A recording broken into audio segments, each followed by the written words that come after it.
शुरू शुरू में जब पता चला तो थोड़ा टाइम लगा मेरे को ये सिंक इन करने में कि यहाँ मैं पहुंच चुका हूँ। और उसके बाद लेकिन फिर जो मेरी फीलिंग थी वो काफी खुशी वाली थी, और वैसा ही कुछ रिएक्शन मेरे घर वालों का भी था कि शुरू में वो थोड़ा इमोशनल थे, उसके बाद फिर विद टाइम वो भी काफी खुश हो गए इस रिजल्ट से। तो आप अभी आईपीएस अचीव किया है और आईएएस का मोटिवेशन क्या है, और आपका ये अचीवमेंट के पीछे क्या सीक्रेट रेसिपी है?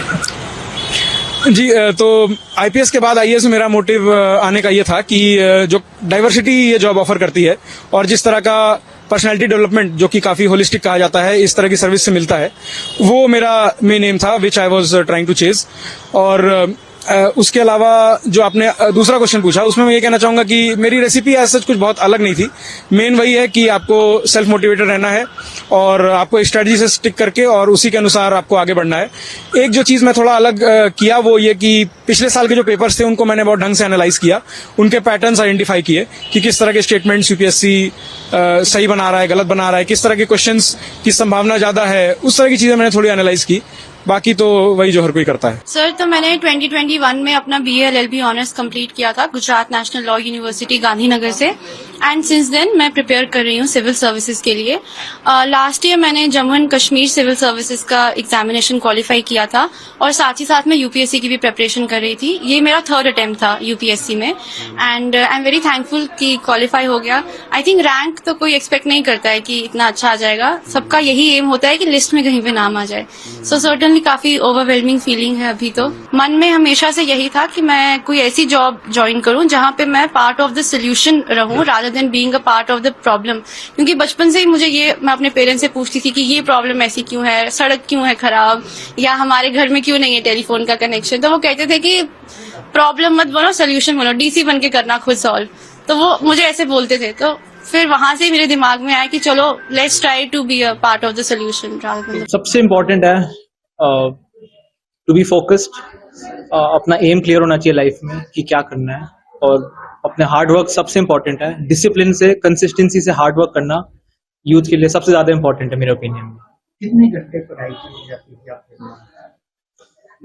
अप्रोक्सीमेटली मैं कहूँगा 6, 7, 8 घंटे ऑन एवरेज। कभी ज्यादा भी हो जाता था, कभी कम भी हो जाता था, बट अगेन कंसिस्टेंसी और डिसिप्लिन के साथ मैं इंश्योर करता था कि एटलीस्ट ऑन एवरेज 6 से 7 घंटे तो मैं पढ़ाई करने की कोशिश करता था सर।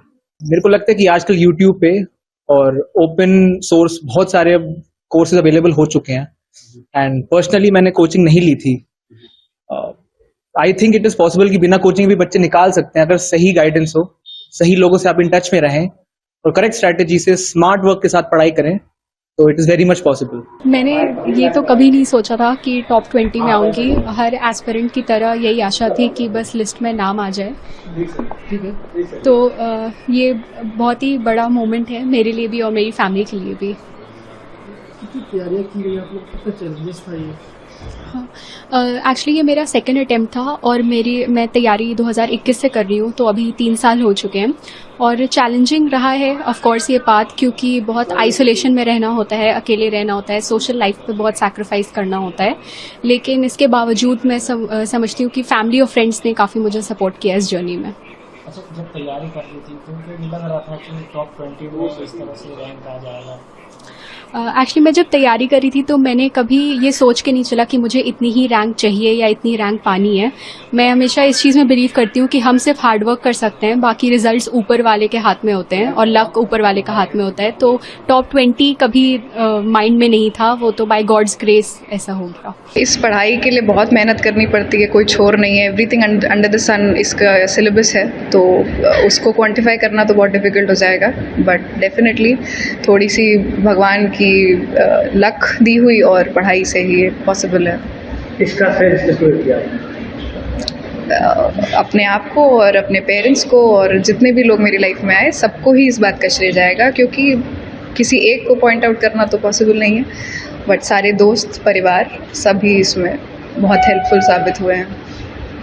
जॉब भी करते रही, पढ़ाई भी करते रही, कितनी एथलीट तक की रही?